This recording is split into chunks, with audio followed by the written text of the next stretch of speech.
ഏറ്റവും അധികം നമ്മുടെ ബോധേന്ദ്രിയങ്ങൾ തെളിഞ്ഞു നിൽക്കുന്ന രണ്ട് സമയം,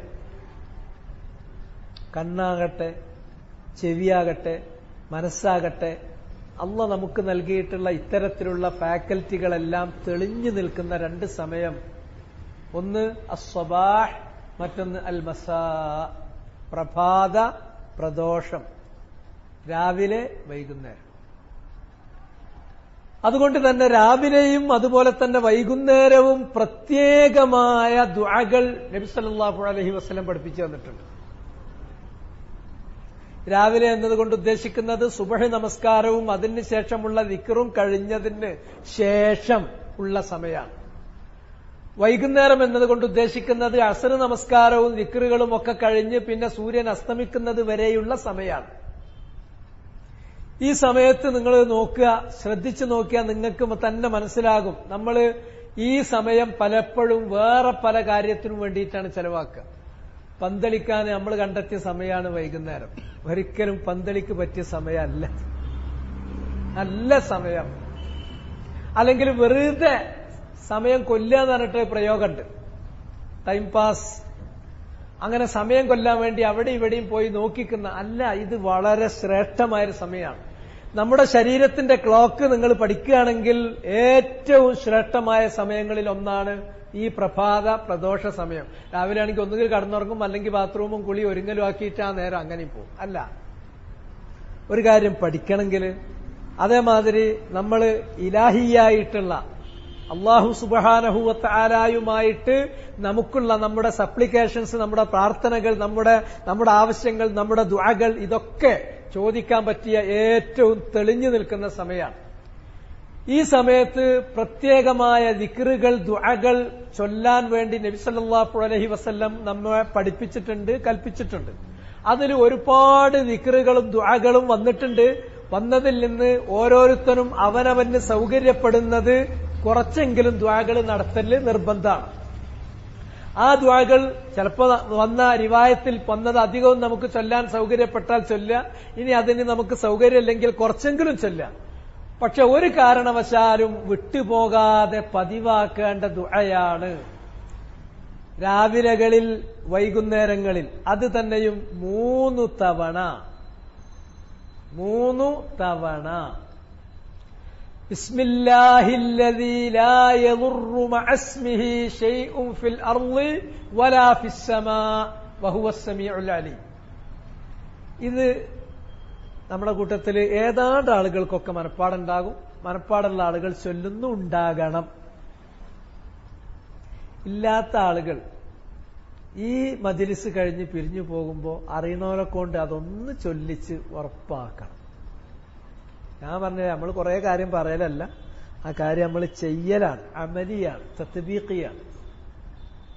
ഇനിയും എനിക്കതറിയില്ല, ഞാനത് ചെയ്യുന്നില്ല എന്ന ഒരാള് നമ്മളെ മജ്‌ലിസിൽ ഉണ്ടാവാത്ത വിധം എല്ലാവരും അത് ചെയ്യാം. അത് ഉസ്മാൻ ഇബ്നു അഫ്ഫാൻ റളിയല്ലാഹു തആല അൻഹു നബി സല്ലല്ലാഹു അലൈഹി വസല്ലമയെ ഉദ്ധരിച്ചുകൊണ്ട് പറഞ്ഞു, മാ മിൻ അബ്ദിൻ യഖൂലു ഫീ സ്വബാഹി കുല്ലി യൗമിൻ ഔ മസാഇ കുല്ലി ലൈലത്തിൻ. ലഫ്ളിൽ വ്യത്യാസം ഉണ്ടാവും. മറ്റു റിവായത്തുകളിൽ നേരത്തെ ഞാൻ പറഞ്ഞു, ഞാൻ നിങ്ങളെ വായിച്ചു കേൾപ്പിക്കുന്നത് ഇമാം അബൂദാവൂദ് അത്വയാലിസി. അബൂദാവൂദ് അത്വയാലിസി എന്ന് പറയുന്നത് അബൂദാവൂദ് അല്ല. സാധാരണ അബൂദാവൂദ് എന്ന് മാത്രം പറയുന്നത് അബൂദാവൂദ് സജിസ്ഥാനിയാണ്. ഇത് അബൂദാവൂദ് അത്വയാലിസി. അബൂദാവൂദിന്റെത് മാത്രം എന്ന് പറയുന്ന ഹദീസ് ഗ്രന്ഥം സുനനാണ്, സുനനു അബീദാവൂദാണ്. ഇത് മുസ്നദുമാണ്. അതിപ്പോ ഹദീസിന്റെ കാര്യങ്ങൾ ശ്രദ്ധിക്കുന്നവർ ഓർമ്മയിൽ വെച്ചോളാം. ഏതാണെങ്കിലും ശരി, ഏതൊരു അടിയാൻ, അള്ളാന്റെ അടിമകളിൽപ്പെട്ട ഏതൊരു അടിയാൻ എല്ലാ പ്രഭാതങ്ങളിലും അതുപോലെ തന്നെ എല്ലാ വൈകുന്നേരങ്ങളിലും മസാഇ കുല്ലി ലൈലത്തിൻ, ഏതൊരു രാത്രി വരാൻ പോകുന്നുവോ ആ രാത്രിയുടെ മുന്നോടിയായിട്ടുള്ള സന്ധ്യയിൽ വൈകുന്നേര സമയത്ത് അയാൾ പറയുന്നു, യഖൂൽ, അയാൾ പറയുന്നു, ബിസ്മില്ലാഹില്ലദീ ലാ യദുറു മഅസ്മിഹി ശൈഉൻ ഫിൽ അർളി വലാ ഫിസ് സമാ വഹുവസ് സമീഉൽ അലീം. അത് നിങ്ങളൊന്ന് മനസ്സുകൊണ്ട് ശരിക്കൊന്ന് ചൊല്ലി നോക്കുക. ബിസ്മില്ലാഹില്ലദീ ലാ യദുറു മഅസ്മിഹി ഷൈഉൻ ഫിൽ അർളി വലാ ഫിസ് സമാ വഹുവസ് സമീഉൽ അലീം. അങ്ങനെ ഏതൊരാൾ ദുആ ചെയ്യുന്നുണ്ടോ ഇല്ലാ ലം യദുറഹു ഷൈ, ഒന്നും അയാളെ ദ്രോഹിക്കില്ല, ഉപദ്രവിക്കില്ല. ഏതൊരു വസ്തുവിന്റെയും ദ്രോഹത്തിൽ നിന്ന്, ഉപദ്രവത്തിൽ നിന്ന് അള്ളാഹു അയാൾക്ക് രക്ഷ കൊടുക്കും. ഈ കാര്യം എന്റെ ഉപ്പയായ ഉസ്മാൻ ഇബ്നു അഫ്ഫാൻ നബി സല്ലല്ലാഹു അലൈഹി വസല്ലമ പറഞ്ഞിട്ടുണ്ട് എന്ന് പറഞ്ഞ് അബാൻ ഇബ്നു ഉസ്മാൻ അതിങ്ങനെ ഇതുപോലെ ഒരു മജ്ലിസിൽ ഇരുന്നിട്ട് ഇങ്ങനെ പറഞ്ഞു കൊടുക്കുകയാണ്.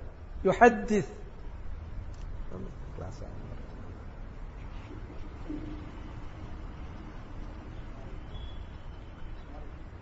അപ്പോ അദ്ദേഹം ഹദീസ് ഈ ദുആ റസൂലുള്ളാഹ് പറഞ്ഞതായിട്ടുള്ള റിവായത്തിലൂടെ പഠിപ്പിച്ചു കൊടുത്തുകൊണ്ടിരിക്കുമ്പോൾ സദസ്സിലിരിക്കുന്ന അദ്ദേഹത്തിൽ നിന്ന് ഹദീസ് കേൾക്കുന്ന ഒരാൾ ഇദ്ദേഹത്തെ ഇങ്ങനെ ശ്രദ്ധിക്കുന്നുണ്ട്.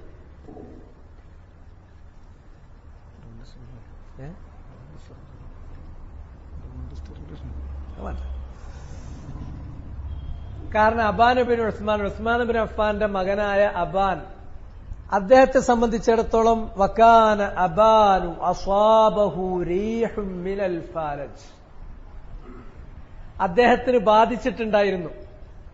ഫാലജ് എന്ന് പറഞ്ഞാൽ പക്ഷാഘാതം എന്ന് പറയും. ഒരു ഭാഗം ഇങ്ങനെ തളർന്നു പോകുന്നതാണ്. അത് മൊത്തം ഒരു ഭാഗം തളർന്നു പോയിട്ടില്ല, അതിന്റെ ഒരു ശാഖയായിട്ട്, അതിന്റെ ഒരു കാറ്റായിട്ട് ഒരു കയ്യിന് കുറച്ച് തളർച്ച വന്നിട്ടുണ്ട്. അബാൻ ഇബ്നു ഉസ്മാനിന്റെ സീറ നമ്മൾ വായിക്കുമ്പോ അദ്ദേഹത്തിന് അവസാന കാലത്ത് എന്ത് ചെയ്തിട്ടുണ്ടായിരുന്നു, ഒരു കയ്യിന് കുറച്ച് തളർച്ച വന്നിരുന്നു. അത് പക്ഷാഘാതം കൊണ്ടാണ്, കാണാൻ പറ്റും. അപ്പോ ഇദ്ദേഹം ഇങ്ങനെ ഈ കയ്യുമക്ക് ഇങ്ങനെ നോക്കുന്നുണ്ട്, ഹദീസ് കേൾക്കുന്നത്. അത് കേൾക്കുന്നത് കണ്ടപ്പോ അബാൻ ഇബ്നു ഉസ്മാൻ അദ്ദേഹം അയാളെ ശ്രദ്ധിച്ചു. ഫഫാത്തിന ലഹു, അയാളുടെ നോട്ടം എന്താണ് അർത്ഥമാക്കുന്നത് അത് പെട്ടെന്ന് ആർക്ക് പിടുത്തം കിട്ടി? അബാൻ ഇബ്നു ഉസ്മാന് പിടുത്തം കിട്ടി. എന്റെ കയ്യിന് ഒരു മുസീബത്ത് വന്നത്, എന്നിട്ട് ഈ ദുആ ഉണ്ടായിട്ട് എന്താ ഈ മുസീബത്ത് പറ്റിയത് എന്നാണ് ആ നോട്ടത്തിന്റെ അർത്ഥം. ആ നോട്ടത്തിന്റെ അർത്ഥം ഇങ്ങനെ ലം യളുറഹു ഷൈ എന്നാണല്ലോ പറഞ്ഞത്. ഒന്നും അയാളെ ഉപദ്രവിക്കില്ല. എന്നിട്ടെങ്ങനെ ഈ മുറ്, ഈ കയ്യിനുള്ള ഈ തളർച്ച പക്ഷാഘാതത്തിന്റെ ഒരു ചെറിയ ശാഖയായി, അതിന്റെ ഒരു ഭാഗമായി ഇതെങ്ങനെ കിട്ടി, എങ്ങനെ വന്നു? ഇത് മനസ്സിലാക്കിയപ്പോൾ അബാൻ ഇബ്നു ഉസ്മാൻ റളിയല്ലാഹു അൻഹു ഫഖാൽ ഇന്നൽ ഹദീസ കമാ ഹദ്ദസ്തുക്, ഇന്നൽ ഹദീസ് കമാ ഹദ്ദസ്തുക്. ഈ ഹദീസില്ലേ, ഈ ദുആ രാവിലെയും വൈകുന്നേരവും 3 തവണ എന്നുള്ളത് ഈ റിവായത്തിലില്ല, മറ്റ് റിവായത്തുകളിലുണ്ട്. ഞാൻ ആ വിഷയം നിങ്ങൾ മനസ്സിലാക്കാനും അമല് ചെയ്യാനും പൂർണ്ണ രൂപത്തിലാകാൻ വേണ്ടി പറഞ്ഞതാണ്. ആ ഹദീസ് ഞാൻ നിങ്ങളോട് പറഞ്ഞ വിധേന തന്നെയാണ്, അതിന് ഒരു മാറ്റവുമില്ല. പിന്നെന്താ സംഭവിച്ചത്, എനിക്ക് എങ്ങനെ ഉണ്ടായി എന്നുള്ളത്. വലാകിൻ, പക്ഷേ ലം അഖുൽഹു യൗമ ഇദിൻ, എനിക്ക് ആ പക്ഷാഘാതം, അധികവും പക്ഷാഘാതം വരല എങ്ങനെ, ഒന്നുകില് ഇവിടെ ഒരു ചെറിയ സ്ട്രോക്ക് കൊടുക്കും, തലച്ചോറിൽ ചെറിയൊരു സ്ട്രോക്ക് കൊടുക്കും. അത് കുടുങ്ങിയത് ലെഫ്റ്റിന്റെ ലോബിലാണെങ്കിൽ വലത്തെ കയ്യിനും കാലിനും വാദം തളർച്ച വരും. ഇവിടെയാണെങ്കിൽ ഇപ്പുറത്തേന് വരും. അതിന് വൈദ്യശാസ്ത്രപരമായിട്ട് അതിന് ചില പ്രൊപ്പോർഷൻസ് ഒക്കെ ഉണ്ട്, അതനുസരിച്ച് വരും. അതെങ്ങനെയാണ് ഈ സ്ട്രോക്ക് വരുന്നത്? പല കാരണങ്ങൾ കൊണ്ടായിരിക്കാം. ചിലപ്പോൾ പ്രഷർ കൂടിയാൽ തന്നെ, ഇന്നങ്ങനെ പല കാരണവും പറയാം. ഏതാണെങ്കിലും ശരി, ഇത് വരുന്നത് പെട്ടെന്നാണ്. ഇങ്ങനെ ഒരു ദിവസം വരും. ചിലർക്ക് നന്നായിട്ട് ബാധിച്ചാൽ പിന്നെ കിടപ്പിലാകും, ചിലർക്ക് ചെറിയ രൂപത്തിലായിട്ട് പിന്നെ കുറെ കാലം നീണ്ടുക്കും, ചിലപ്പോൾ ഫുള്ളി റിക്കവർ ചെയ്യും, ചിലപ്പോൾ റിക്കവർ ആകാതെ അങ്ങനെ തുടർന്ന് പോയിക്കൊണ്ടിരിക്കും. ഏതാണെങ്കിലും എനിക്ക് ഇത് വന്ന ദിവസം ലം അഖുൽഹു യൗമ ഇദിൻ ലിയംളിയ ഖദറുല്ലാഹ്. അല്ലാഹു അക്ബർ. അത് ബാധിച്ച ആ ദിവസം അന്ന് ഞാൻ ആ ദുആ ചൊല്ലിയിട്ടുണ്ടായിരുന്നില്ല. ബാക്കി എല്ലാ ദിവസവും ചൊല്ലുന്ന അബാൻ ഇബ്നു ഉസ്മാൻ അന്നത്തെ ദിവസം അത് ചൊല്ലിയില്ല. എന്തുകൊണ്ട്? അല്ലാഹു സുബ്ഹാനഹു വ തആല അവന്റെ തീരുമാനത്തിൽ എഴുതി വെച്ചതാണ് അബാൻ ഇബ്നു ഉസ്മാൻ റഹിമഹുല്ലാഹ് അദ്ദേഹത്തിന് ഇങ്ങനെ ഒന്ന് ബാധിക്കണം എന്നുള്ളത്. അള്ളാന്റെ തീരുമാനങ്ങൾ തട്ടപ്പെടൂല. അപ്പൊ അത് നടപ്പിലാകാൻ വേണ്ടിയിട്ട് നടക്കാൻ വേണ്ടിയിട്ട് ഖദറുള്ള അള്ളാന്റെ ഖദർ നടക്കാൻ വേണ്ടിയിട്ട് അന്നേ ദിവസം എനിക്കത് ചൊല്ലാൻ തോന്നിയില്ല, ഞാനത് ചൊല്ലിയില്ല, അത് മറപ്പിക്കപ്പെട്ടു.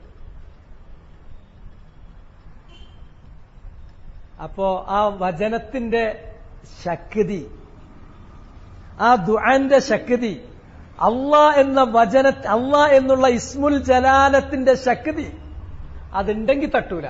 തട്ടാനുള്ള തീരുമാനം അള്ളാ നടപ്പിലാക്കണമെങ്കിൽ അത് പറയാതിരിക്കണം, അത് പറയാതിരിപ്പിക്കുകയാണ് അള്ളാ ചെയ്യുക.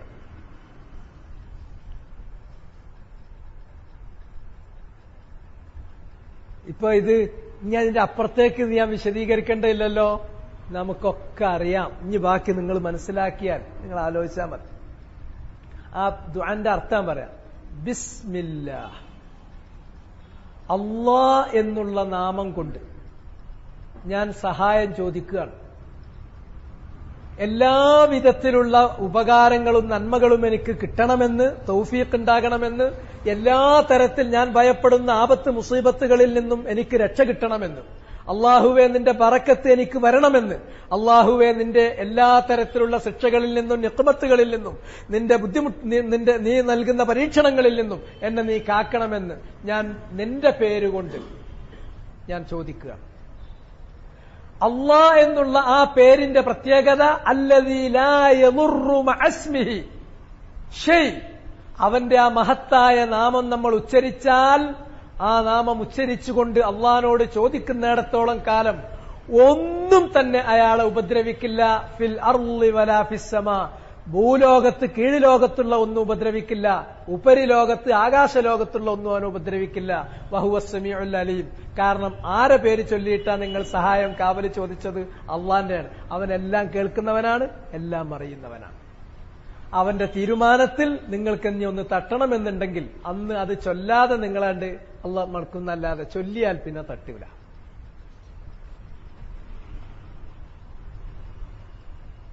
അപ്പൊ നമ്മൾ ഇറങ്ങുന്ന ലോകം എന്തെല്ലാം തരത്തിൽ ബുദ്ധിമുട്ടുകളും പ്രയാസങ്ങളും ഉണ്ടാക്കുന്നതാണ്. അത് നിങ്ങൾക്കറിയാലോ. അവിടെ രാവിലെ മനസ്സമാധാനത്തോട് കൂടിയിട്ട്, മനോധൈര്യത്തോട് കൂടി, ആത്മവിശ്വാസത്തോട് കൂടിയിട്ട് ജീവിതത്തിന്റെ ഒരു പുതിയ ദിവസത്തിലേക്ക് ഇറങ്ങാനുള്ള കരുത്ത് ഈ പ്രാർത്ഥനയിൽ നിന്ന്, ഈ ദുആയിൽ നിന്ന്, ഈ വചനത്തിൽ നിന്ന് നമ്മൾ ആർജിച്ചിട്ടാണ് പോകേണ്ടത്. ബിസ്മില്ലാഹ് അല്ലദീ ലാ യദുറു മഅസ്മിഹി ശൈഉൻ ഫിൽ അർളി വലാ ഫിസ്സമാ വഹുവസ് സമീഉൽ അലീം. അബാൻ ഇബ്നു ഉസ്മാന് പക്ഷാഘാതം ബാധിച്ച ദിവസം, അന്ന് അദ്ദേഹം അത് ചൊല്ലാത്ത ആ ദിവസമാണ് ഈ ദോഷം ബാധിച്ചത്, ഈ ആപത്ത് ബാധിച്ചത്. ലിയംളിയ ഖദറുല്ലാഹ്, അള്ളാന്റെ തീരുമാനത്തിൽപ്പെട്ടത് അത് തട്ടിയാ നിൽക്കില്ല, അത് നടപ്പിലാകാൻ വേണ്ടി അന്നേ ദിവസം അത് ചൊല്ലാതിരിക്കുക എന്നുള്ളത്. അതുകൊണ്ട് ഊസി നഫ്സി അവ്വലൻ വഇഖ്വാനി സാനിയൻ, എന്നോടും നിങ്ങളോടും ഒരുപോലെ ഒരു രാവിലുണ്ടോ മറക്കാതെ ഇത് 3 തവണ ദുആ ചെയ്തോളാം. കാരണം ഇറങ്ങിയാല് നമ്മളെ കണ്ണുകൊണ്ട് നേരെ കാണുന്നത്, കാണാൻ തന്നെ പറ്റുന്നത് മുന്നിക്കാണ്, ബാക്കിയുള്ള 3 ഭാഗം ഒഴിഞ്ഞു കിടക്കുകയാണ്. ഇനി നമ്മൾ കാണുമോ? പലതും നമ്മൾ കാണൂല. ഇനി കണ്ടാ തടഞ്ഞാ നിൽക്കുവോ? ഇല്ല. അതുകൊണ്ട് തന്നെ ഒരു മുഅ്മിനായ മനുഷ്യൻ 4 മലക്കുകളുടെ ആ വലയത്തിലാണ്. അപ്പൊ അള്ളാഹ് അവനെതിരിൽ വരുന്ന എല്ലാ ആപത്തുകളെയും അള്ളാന്റെ കൽപ്പന പ്രകാരം തടുപ്പിച്ച് അത് ഒഴിവാക്കി കൊടുക്കണമെങ്കിൽ അള്ളാന്റെ പേര് ചൊല്ലിയിട്ട് നമ്മൾ അള്ളാഹിനോട് സഹായം ചോദിക്കണം. ബിസ്മില്ലാ. അതിനൊക്കെ ഒരുപാട് അർത്ഥങ്ങളുണ്ട്. ബിസ്മില്ലാ എന്ന് പറഞ്ഞാൽ അള്ളാന്റെ എല്ലാ പേരുകളും അതിൽ ഉൾപ്പെടും. അള്ളാഹ് എന്ന് പറഞ്ഞിട്ടുണ്ടെങ്കിൽ അള്ളാഹ് എന്നതിനെ സംബന്ധിച്ച് പറഞ്ഞതിലെ ആ വാക്കിന് ധ്വനിപ്പിക്കുന്ന ഏറ്റവും സമഗ്രമായ അതിന്റെ വ്യാഖ്യാനം നിങ്ങൾ കേട്ടതാണ്. മൻ ലഹു അൽ ഉലൂഹിയ്യത്തു വൽ ഉബൂദിയ്യത്തു അലാ ഖൽഖിഹി അജ്മഈൻ. മൻ ലഹു അൽ ഉലൂഹിയ്യത്തു വൽ ഉബൂദിയ്യത്തു അലാ ഖൽഖിഹി അജ്മഈൻ. മുഴുവൻ സൃഷ്ടിജാലങ്ങളും, അത് ഉപരിലോകത്തുള്ള സൃഷ്ടികളാകട്ടെ കീഴ്ലോകത്തുള്ള സൃഷ്ടികളാകട്ടെ, അത് ജീവനുള്ളവയാകട്ടെ ജീവനില്ലാകത്താവട്ടെ, എല്ലാ സൃഷ്ടികളും പൂർണ്ണമായ ഉബൂദിയ്യത്ത്, അടിമത്വം ആരോടാണോ കാണിക്കേണ്ടത്, അതുപോലെ തന്നെ ആരുടെ ഉലൂഹിയ്യത്ത്, ആർക്കാണോ നമ്മൾ ഇബാദത്ത് ചെയ്യാൻ തരപ്പെട്ടിട്ടുള്ളത് അവനാണ് അല്ലാഹ് എന്ന് പറയാം. മല്ലഹുൽ ഉബൂദിയ്യത്തു വൽ ഉലൂഹിയ്യത്തു അലാ ഖൽഖിഹി അജ്മഈൻ. അവന്റെ പേരുകൊണ്ട്, അവന്റെ പേര് എന്ന് പറഞ്ഞാൽ അവൻ നിശ്ചയിച്ച എല്ലാ പേരുകളും ആ പ്രയോഗത്തിൽ ഉദ്ദേശിക്കപ്പെടാം.